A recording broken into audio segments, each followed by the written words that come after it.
Shalom, selamat pagi. Haleluya, puji Tuhan.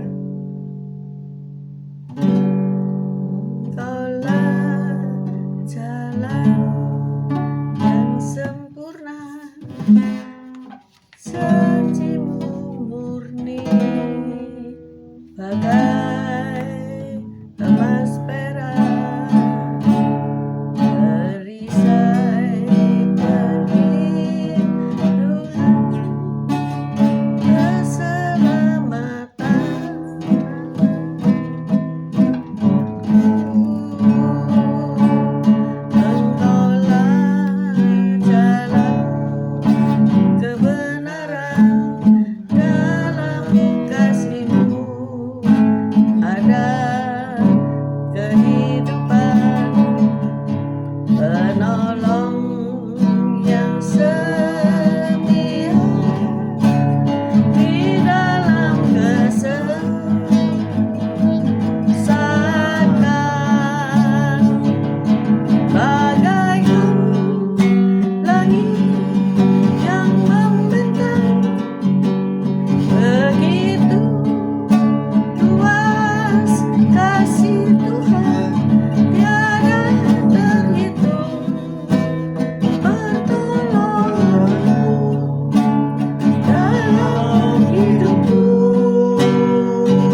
Selamat pagi Tuhan Yesus, kau baik, kau sungguhlah kau yang sungguh sangat baik. Pagi hari ini kau tetap menyertai kami dalam siaran gembala, siaran renungan pagi hari ini ya Tuhan Yesus.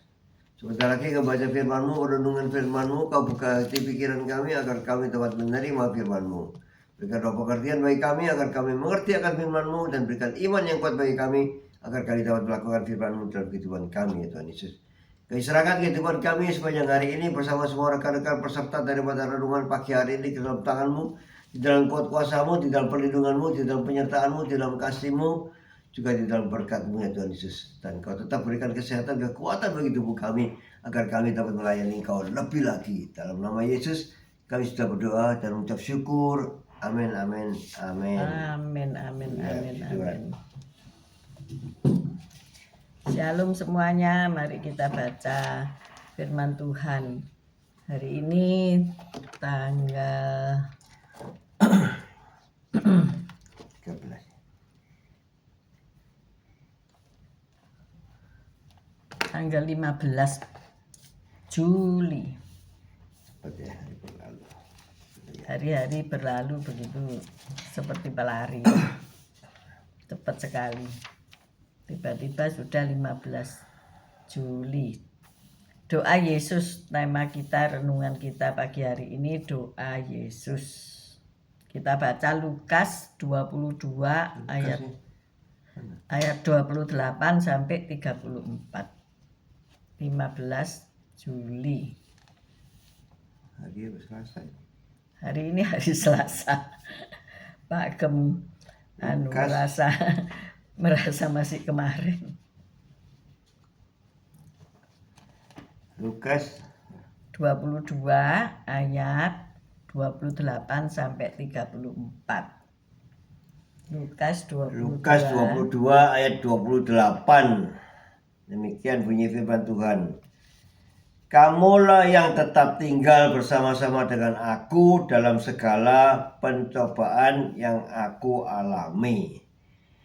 Dan aku menentukan hak-hak kerajaan bagi kamu sama seperti Bapakku menentukannya bagiku, bahwa kamu akan makan dan minum semeja dengan aku di dalam kerajaanku, dan kamu akan duduk di atas takhta untuk menghakimi ke-12 suku Israel. Simon, Simon, lihat iblis telah menuntut untuk menampi kamu seperti gandum. Tetapi aku telah berdoa untuk engkau supaya imanmu jangan gugur, dan engkau, jikalau engkau sudah insaf, kuatkanlah saudara-saudaramu. Jawab Petrus, Tuhan, aku bersedia masuk penjara dan mati bersama-sama dengan engkau. Tapi Yesus berkata, aku berkata kepadamu Petrus, hari ini ayam tidak akan berkokok sebelum engkau 3 kali menyangkal bahwa engkau mengenal aku. Amin. Amin. Kita baca sekali lagi Lukas 22 ayat 32. Lukas 22 ayat 32. Tetapi aku telah berdoa untuk engkau supaya imanmu jangan gugur, dan engkau, jikalau engkau sudah insaf, kuatkanlah saudara-saudaramu. Amin. Nah, pertanyaan kita pada pagi hari ini, apakah Yesus berdoa untukmu? Bagaimana doa Yesus itu? Yesus pernah mengajar para murid dan kita semuanya tentunya dengan pola doa Bapa kami ya. Matius 6 ayat 9 sampai 13. Itu ajaran Yesus untuk bagaimana kita harus berdoa. Tetapi sebaliknya bagaimana? Apakah Yesus berdoa untuk kita? Nah, sadarkah Anda bahwa setiap saat, setiap hari, setiap waktu Yesus berdoa untuk kita? Pertanyaan Yesus, bagaimana engkau berdoa untukku? Nah, Anda berpikir enggak sebelumnya bagaimana tentang doa Yesus untuk kita semuanya? Setelah kita membaca Lukas 22 ayat 28 sampai 34, di situ dinyatakan bahwa Yesus berdoa untuk murid supaya tidak gugur, terutama untuk Simon Petrus. Kita melihat ayat 31 sampai 32, kita baca Lukas 22 ayat 31 sampai 32. Lukas 22 ayat 31. Simon, Simon, lihat iblis telah menuntut untuk menampi kamu seperti gandum. Tetapi aku telah berdoa untuk engkau supaya imanmu jangan gugur, dan engkau, jikalau engkau sudah insaf, kuatkanlah saudara-saudaramu. Nah, inilah doa Yesus yang luar biasa. Dia mengetahui bahwa Simon Petrus akan mengkhianati dia. Simon Petrus imannya tidak cukup untuk dia dapat ditampi oleh iblis seperti gandum. Tapi Yesus berdoa supaya iman Simon Petrus tidak gugur. Kalau sudah tidak gugur, maka dia harus menguatkan murid-murid yang lain. Ketika Petrus diterpa oleh berbagai macam pencobaan dalam kehidupan pengiringannya kepada Tuhan, imannya hampir goyah. Namun, berkat kasih karunia Kristus, imannya tidak gugur. Hari-hari ini banyak orang yang sedang ada dalam penampian ya.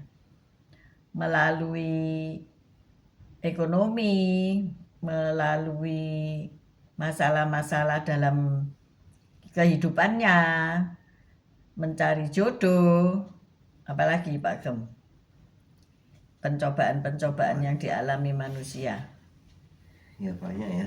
Kesehatan ya. Apalagi Penyakit, godaan-godaan mata ya, keinginan mata. Selalu ingin ya. Setelah ingin ini, ingin itu, bener nggak? Iya. Coba aja saudara pergi ke toko ya, hal-hal yang gampang aja ya. Apakah Anda berbelanja sesuai dengan kebutuhan saudara yang sudah ditulis, dinotes? Atau, oh iya ya, ini tadi kita sebaiknya beli ini juga gitu ya. Merantau. Bahasa Indonesia merantau. Ke toko elektronik itu bisa merantau. Kepinginnya beli TV, nanti bisa beli mesin cuci. Bisa mesin cuci, ganti kulkas, semua diganti ya. Alat elektronik lainnya. Kalau Anda melihat tayangan-tayangan rumah-rumah indah, rumah-rumah mewah di YouTube itu, pastikan dirimu nanti akan kepingin ya. Ya. Itu cobaan godaan ya, keinginan daging, keinginan mata, dan keangkuhan hidup ya. Kalau saya melihat itu untuk wanita ya, wanita itu punya lemari yang seukuran berapa ya, berapa meter panjangnya, 5 kali mungkin 5 kali 5 ya, 3 meter tingginya, panjangnya minimal 5 meter, tingginya 2,5 meter.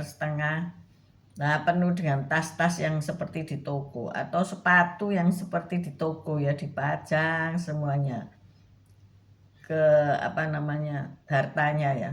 Saya juga bingung kenapa. Oh, ini berharga, tas ini berharga, bisa jadi uang ya. Kalau tas saya kasihkan orang, karena tidak berharga bagi saya ya. Tidak ada tas yang berharga kecuali isinya.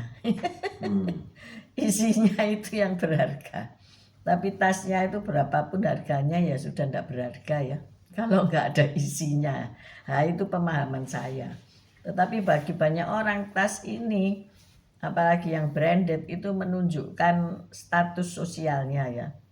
Tapi hari ini tidak bisa kita lihat dari jauh KW atau asli ya.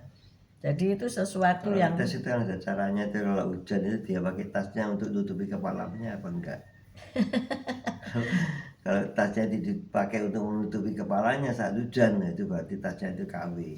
Gitu ya. Kalau tasnya asli, dia akan masukkan justru ke dalam, justru badannya yang melindungi tasnya gitu ya. Iya. Pak Gem sudah tahu cara membedakan KW atau asli ya.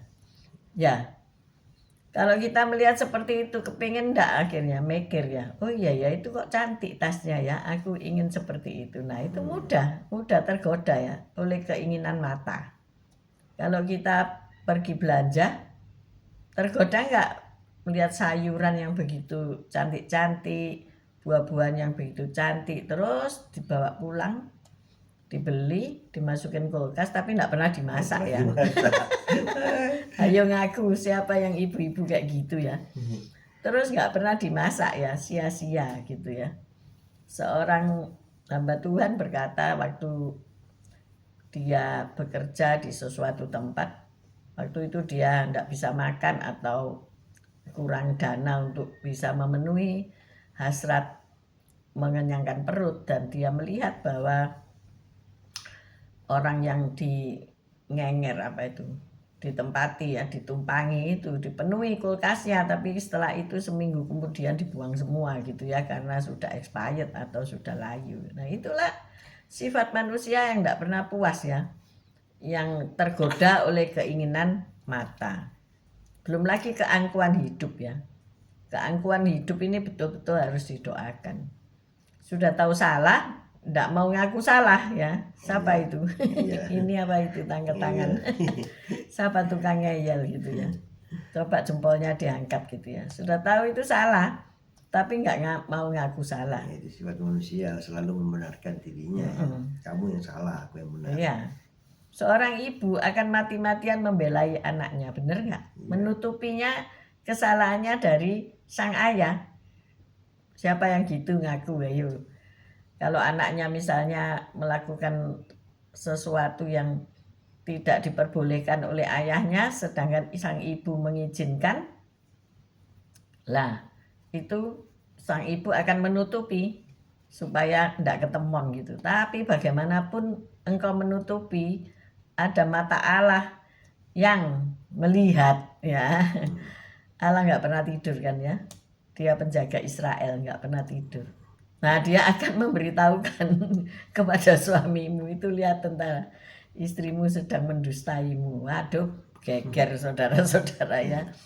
Seringkali orang itu heran, kok saya bisa tahu gitu ya. Padahal nggak ada yang kasih tahu. Saya katakan, loh, aku yang dikasih tahu Tuhan Yesus, kok kamu repot ya.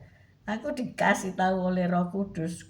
Misalnya, oh seseorang ini minum-minum ini, oh ini pemabuk ini, oh ini begini dan begitu, saya tahu padahal tidak ada yang kasih tahu ya. Nah karena Roh Kudus yang kasih tahu gitu ya, makanya itu kalau kita senantiasa berdoa dekat dengan Tuhan, Roh Kudus ini mengingatkan kita dan kita akan peka akan suaranya.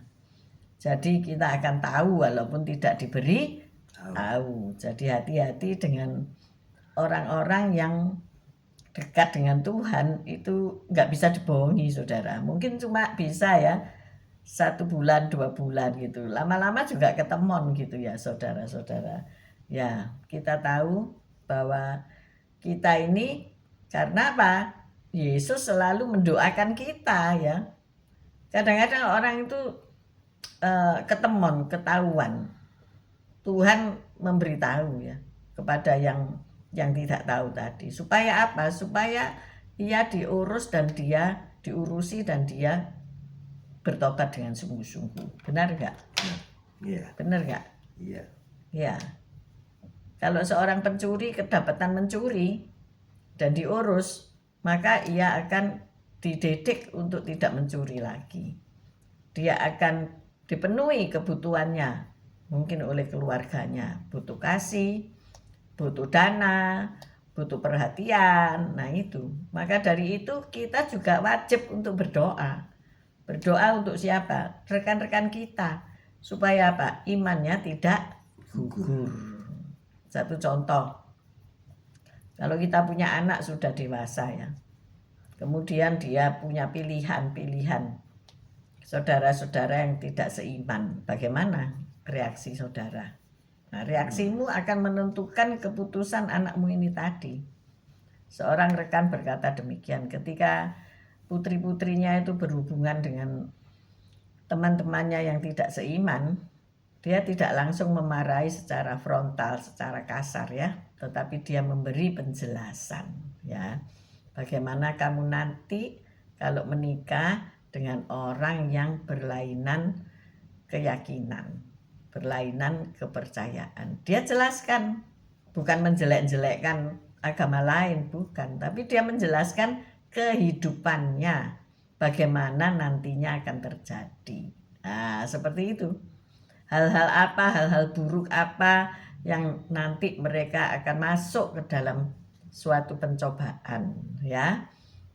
Sehingga sang anak ini berpikir, iya ya aku nggak mau menjadi seperti itu. Nah, akhirnya ia juga imannya tidak goncang ya, belum gugur. Imannya tidak goncang. Bagaimana mungkin pemirsa juga memiliki kasus yang serupa. Jangan dimarahi, jangan dijelek-jelekkan, jangan mengadakan perlawanan frontal. Itu nanti akan dilawan sama anak-anak ini ya. Anak-anak sekarang itu kan merasa lebih pandai dari orang tua yang terdahulu ya. Minimal enggak gaptek. Anak-anak sekarang enggak ada yang gaptek, tapi orang tuanya gaptek saudara ya. Nah, mesti belajar ya, kita mesti belajar. Jadi kita harus memberi pengarahan dan penjelasan. Perlu enggak sedini mungkin? Ya perlu ya. Perlu belajar perbedaan, belajar untuk mengalami pertemanan dengan berbagai bangsa, diajarkan ya, itu perlu. Saya ingat seorang rekan, bukan rekan ya, seorang bos yang ada di Jakarta, ia berbangsa lain ya, walaupun mungkin sudah berwarga negara Indonesia, tetapi seorang India ya, kelahiran dari India ya. Ketika anak prianya tinggal di Amerika, dia berkata kepada saya, oh saya enggak mau dia menikahi bangsa lain ya. Mereka itu cukup strict ya terhadap perjodohan. Dia harus sesama dia, bangsa dia untuk menikahi. Nah, apa yang dia lakukan? Dia nelponi dia setiap hari. Jadi ditelepon. Zaman dulu kan belum ada handphone ya, belum ada gadget ya. Zaman saya bekerja dulu. Kemudian dia menelpon anaknya di Amerika itu setiap pagi, setiap hari mengingatkan, ya kamu nggak boleh pacaran sama bule. Kamu nggak boleh pacaran sama bule, itu didengung-dengungkan ya. Dan akhirnya saya juga melihat ya, pastilah dia nggak kawin sama bule gitu ya. Jadi hal-hal sesuatu yang menurut dia itu dia maui, dia katakan terus menerus. Nah itu pasti nempel ya. Nempel di ingatan anaknya. Justru anak kita yang kawin sama bule. Justru yang diceritain ini yang kawin sama bule, bener loh saudara ya. Saya mendengarkan gitu. Oh iya ya, harus begitu ya. Di Alkitab mengajar kepada kita, renungkanlah firman itu siang dan malam. Ya, kalau kamu mengajar, kalau kamu duduk, kalau kamu berdiri, ajar kepada anakmu ya. Ikatkan itu pada dahimu, ikatkan juga pada lenganmu ya. Kalau kamu duduk, kamu berdiri, dimanapun pokoknya ya, seperti satu minuman yang berkata dimanapun ya ada minuman tersebut, itu diperkatakan ya, firman itu harus diperkatakan. Keinginanmu terhadap anakmu itu harus diperkatakan, tentu yang positif ya. Kalau yang spesifik tadi seperti perjodohan ya boleh-boleh saja kan ya, itu terserah masing-masing. Anak saya itu kawin dengan bule karena dia merasa cewek-cewek bangsa kita ini cewek-cewek yang bok-bokan itu masih di bawah mamanya. Nggak mandiri. Maksudnya dia ingin menikah dengan wanita yang mandiri ya. Memang kalau di Indonesia ini kan anak-anak itu selalu bergaul dengan orang tuanya, dan orang tua ini kebablasan ya. kebablasan dalam mungkin melindungi, mungkin apa ya, berhati-hati, menjaga anaknya itu keterlaluan. Sehingga anaknya ini tidak bisa bertumbuh berkembang ya, tidak melepaskan anak-anaknya itu. Nah, kalau kita melepaskan anak-anak kita, kita punya satu tali rantai yang kuat. Apa itu? Apa itu, Pak? Yaitu doa. Doa. Doa orang tua, doa seorang ibu itu manjur ya. Maksudnya apa? Berkhasiat. Maksudnya itu apa? Doanya itu apa sih? Kalau orang itu makbul ya, terkabul. Doa seorang ibu itu ya. Tentu seorang ibu tidak akan berdoa yang jelek-jelek untuk anaknya ya. Nah, karena doa-doa seorang ibu, terutama karena Yesus berdoa untuk kita semuanya. Amin. Saudara-saudara, jangan lupa, selain manusia berdoa kepada Tuhan, Yesus juga berdoa kepada Bapa ya. Dia sebagai pengantara kita, dia sebagai pensyafaat kita ya. Teristimewa untuk hamba-hamba Tuhan yang sedang bekerja berjuang di ladang Tuhan. Ada Yesus yang berdoa untuk kita. Seringkali mungkin saudara berkata, kok enggak bisa berbuat jahat ya sama dia, padahal aku ingin membalas. Karena Yesus berdoa untukmu supaya engkau melakukan firman Tuhan. Yesus berdoa untuk Petrus. Simon, Simon, kita baca sekali lagi ayat 31 sampai 32. Simon, Simon, lihat iblis telah menuntut untuk menampi kamu seperti gandum. Tetapi aku telah berdoa untuk engkau, supaya imanmu jangan gugur. Dan engkau, jikalau engkau sudah insaf, kuatkanlah saudara-saudaramu. Amin. Amin. Luar biasa bukan ya? Inilah sifat-sifat Yesus. Inilah karakter Yesus. Ia tidak mau kita gugur dalam iman kita. Karena apa? Tujuan Yesus datang ke bumi ini adalah untuk keselamatan kita. Dia adalah juru selamat.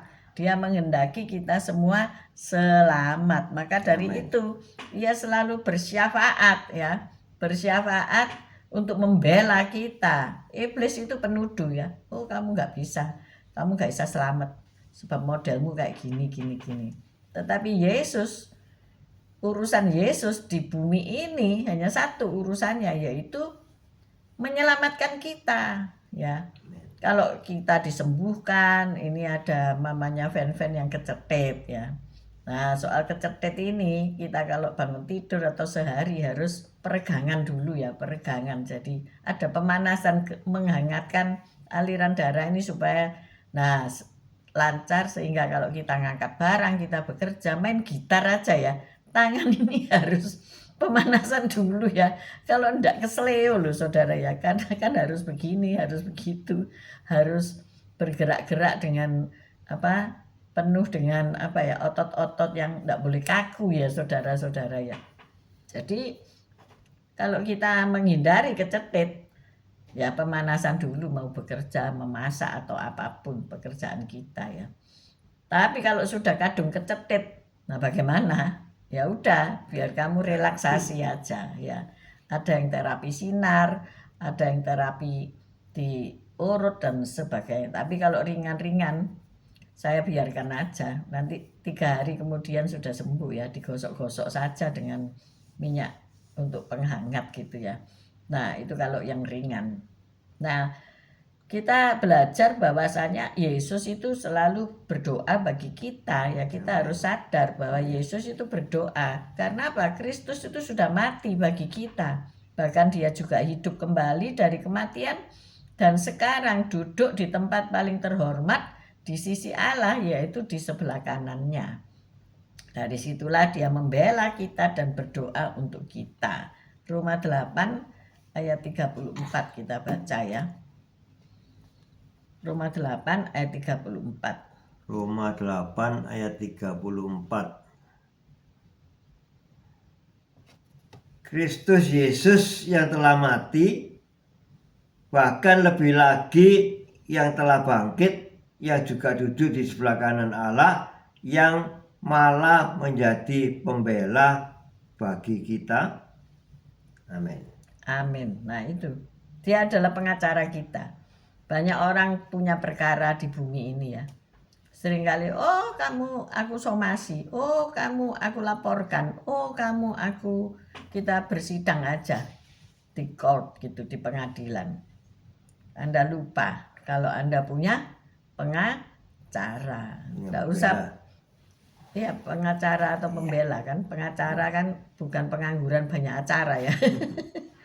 Tapi orang yang diharapkan dapat membela kita. Nah tentu pakai bayaran kan. Dan itu mehong ya, nggak murah ya. Apalagi kalau pengacara kondang untuk membela segala perkara kita. Tapi saya ingatkan pagi hari ini, kita punya pengacara gratis. Pengacara yang selalu berdiri di pihak kita, yang selalu membela kita terhadap tuduhan iblis, terhadap segala kelemahan-kelemahan kita. Dialah stand by us. He stand by us. Jadi ialah yang berdiri di samping kita. Oh, luar biasa. Namanya siapa? Pengacara Yesus Kristus SH. M.Hum. Dialah yang membela. Mungkin hari ini engkau dihina-hina, engkau dicelakai, dan engkau kalah ya. Tetapi ada Sang Pembela Agung. Dia nanti akan membela kita. Dia akan nanti menjelaskan. Nah, seringkali saya ini kalau membuat satu keputusan, diambil satu keputusan terakhirnya aja ya, tanpa melihat latar belakang kenapa saya mengambil keputusan tertentu ya. Tapi setelah kita berbincang-bincang kenapa saya mengambil satu keputusan tertentu, itu dasarnya ini A, B, C, D, E, F, G, H, I, Y sampai Z. Walah gitu toh. Iya, tapi orang menyebarkan atau mengkritik terhadap satu keputusan itu. Nah, enggak apa-apa, saya enggak apa-apa, biar aja dia salah paham, dia memandang rendah saya, enggak peduli saya. Yang penting Yesus ada di pihak saya. Yang penting saya sudah melakukan tugas daripada Yesus Kristus Tuhan. Nah, itu saudara-saudara, itu yang penting. Saya tidak menyalahi peraturannya Tuhan Yesus. Saya berjalan di jalurnya. Selama saya berjalan di jalurnya, ya biar aja orang mau menyalip, orang mau memotong jalan saya, terserah. Yang penting saya tetap di jalurnya. Nah, dari situlah dia membela kita dan berdoa untuk kita senantiasa. Amin. Amin. Ayo perhatikan jalurmu ya. Kalau berkendara jangan jalurnya orang dipakai. Kita selalu pakai jalurnya orang apa enggak? Selalu. Selalu katanya Pak Gem. Kalau masuk rumah ya, karena kita di ujung jalur sebelah kiri ya. Kalau pulang kan akhirnya di sebelah kanan. Nah, tapi kita melihat bahwa aman. Nah, selama aman baik-baik saja. Tapi kalau enggak aman ya enggak baik, saudara. Nah, Yesus membela kita dan berdoa untuk kita. Hari ini kalau Anda bergumul menghadapi pencobaan atau godaan, ingat ya, bahwa Yesus yang berdoa bagi murid-muridnya masih terus berdoa bagi orang-orang yang mempercayai pemberitaan tentang Dia. Nah ini, Yesus tetap berdoa sampai pagi ini, ya, bagi murid-muridnya, bagi saudara dan saya, supaya kita ini selamat. Nah itu bukan supaya kita kaya, bukan supaya kita ini menjadi sembuh, bukan supaya kita ini mendapat mujizat, bukan. Tugas Yesus yang utama dan terutama adalah keselamatan jiwa kita. Ia selalu berdoa untuk kamu selamat. Kalau kamu lagi ditampi oleh iblis, digoncang oleh iblis dalam hidupmu, entah badai kesehatan, badai ekonomi, badai permasalahan, Yesus berdiri bersama saudara, menolongmu untuk terluput, untuk kamu tidak jatuh ketika kamu ditampi, untuk kamu bisa bertobat, untuk mendapatkan keselamatanmu, untuk kamu kembali ke jalan yang lurus, untuk supaya keselamatanmu tidak hilang. Jadi yang penting itu selamat, saudara. Kalau tidak selamat itu percuma ya. Kalau engkau kaya ya, luar biasa, punya tas mehong yang bungkusnya oranye itu sak kamar ya. Itu nggak ada gunanya. Kalau kita pulang ke rumah Bapak, di sana nggak perlu jalan-jalan ke mall karena semua sudah ada dan nggak perlu nyelengi emas ya. Sekarang lagi ribut orang apa itu nabung nyelengi perak. Sekarang ganti nyelengi perak ya karena masih murah ya. Mungkin nanti minggu depan ada orang nyelengi batu ya. Kenapa? Karena batu tidak ada berharga ya gitu. Ya itu manusia ya, tapi kita nanti kalau kembali ke rumah Bapa di surga, ndak bawa apa-apa, wong di sana itu lo lantainya emas ya. Ayo, pintu gerbangnya Ratna Mutu Manikam, waduh, ditoto ya pintu gerbangnya, pintu-pintunya, dinding-dindingnya itu permata. Wow, keren toh, keren. Siapa mau pulang? Belum mau pulang ya, masih ada tugas.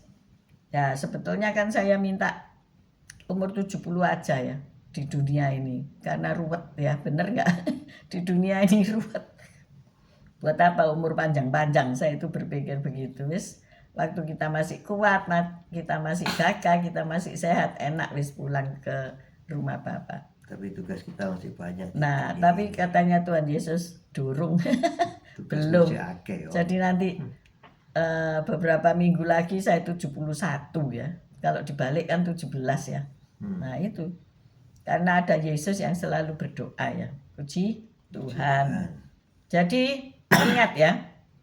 Apapun pergumulanmu, masalah kesehatan, Yesus sudah menyembuhkanmu 2000 lebih tahun yang lalu. Amen. Dengan kematiannya di kayu salib, bilur-bilur Yesus sudah menyembuhkanmu. Darahnya sudah menyucikanmu. Jadi enggak usah minta-minta lagi, berharap-berharap lagi karena sudah terimaan itu. Aku sudah sembuh dari kecetit, aku sudah sembuh dari katarak ya, sembuh. Kalau pakai harus dioperasi ya dilakukan proses dunianya ini dilakukan, tapi kesembuhannya itu dari Tuhan ya. Saya mau operasi itu ya takut loh saudara, sebab cerita yang saya dengar ya intimidasi iblis itu berkata demikian. Ada orang yang gagal, ada orang yang karena ini itu akhirnya gak bisa melihat. Tuh, takut apa enggak? Ya takut lah. Sampai ditunda-tunda terus sampai setengah tahun. Sampai saya dengerin orang itu survei karena saya dulu sekolah kan dilatih untuk survei dulu ya. Nah, kalau disurvei tambah takut. Tambah survei, tambah takut. Bukannya tambah mantap, tambah takut. Tetapi ada Roh Kudus yang memantapkan saya dan ini ya, teman hidupmu ini ya, saudara sepikir setujuan ini yang memantapkan saya untuk, oh ini yang cocok untuk kamu operasi di sini saja, katanya begitu. Ya oke lah, dan akhirnya ya bisa melihat lah, bisa membaca tanpa kacamata ya bisa. Tapi yang ini kan belum operasi karena enggak katarak masih. Ya ini kan min sudah ya, enggak terlalu terang tapi sudah bisa saya tanpa kacamata gitu ya. Puji Tuhan. Karena apa? Tuhan Roh Kudus mengingatkan jangan sampai hidup kita ini juga mengalami masalah-masalah yang karena kegagalan kita untuk mengambil keputusan. Kemarin kan kita belajar tentang cara mengambil keputusan ya. Jadi akhirnya saya juga bercerita dengan seorang rekan dan dia berkata, waduh ada teman saya yang dipasang lensanya itu pecah di dalam. Loh kok bisa sih, aku bilang gitu. Jadi dia tetap tidak kelihatan. Karena tetap tidak kelihatan maka dia balik ke dokter dan dikatakan bahwa ini lensanya pecah. Dia harus diperbaiki. Ya ampun, berarti dioperasi lagi kan. Lah ngeri enggak? Dan yang paling ngeri bayarnya. Karena operasi di luar negeri harus bayar 500 juta. Ya ampun, saudara, BPJS itu 0 rupiah ya. Apa pakai BPJS bisa terang? Terang saudara. Bisa. Ya. Jadi Pak Bambang ini nulis gini, minum es dawet sehabis renang, dunia selalu ruwet, dekat Yesus pasti kita tenang. Ya Amen. benar. Selama kita bertumbuh dalam umur ya, walaupun sudah 70 masih ditambah lagi 1, mungkin ditambah lagi berapa kita nggak tahu ya.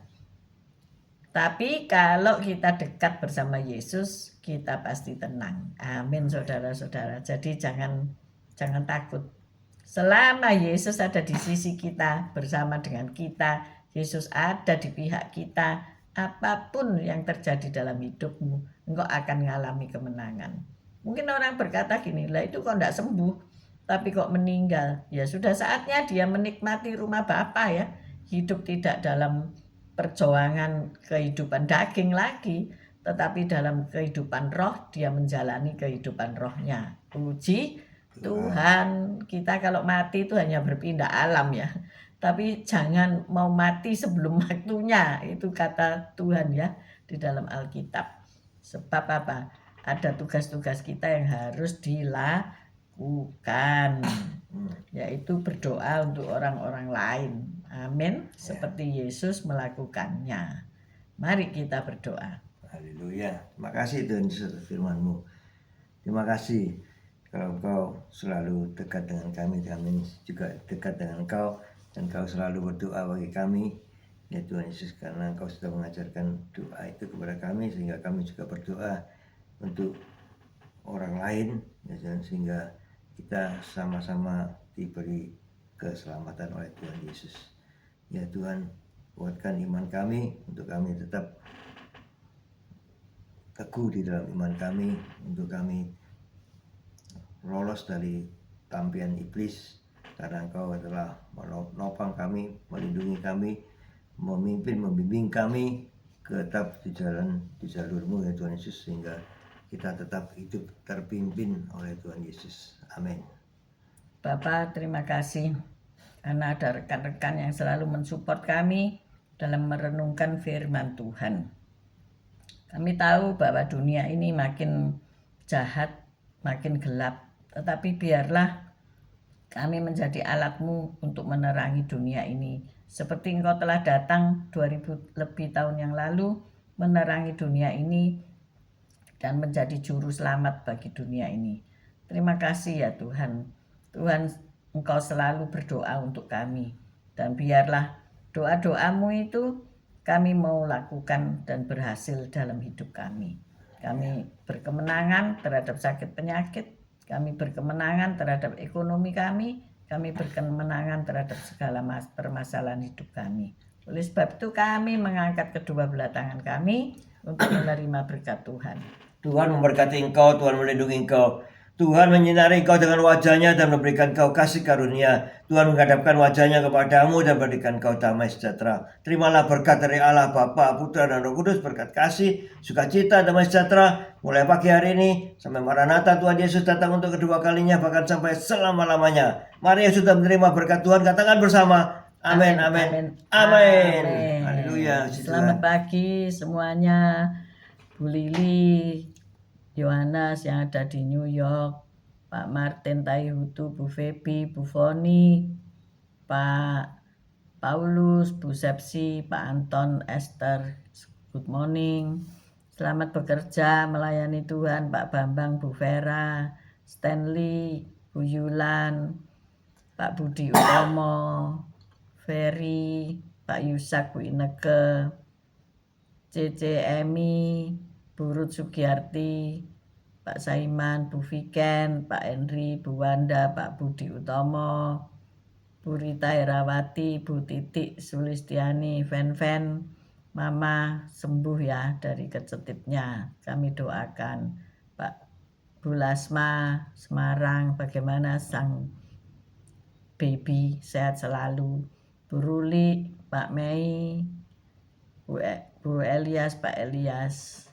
Terima kasih semuanya. Besok kita ketemu lagi. Sehat selalu. Bekerja untuk Tuhan dengan giat dan juga bekerja untuk sesama. God bless you all. Thank you. Haleluya. Puji Tuhan. Haleluya. Haleluya. Haleluya.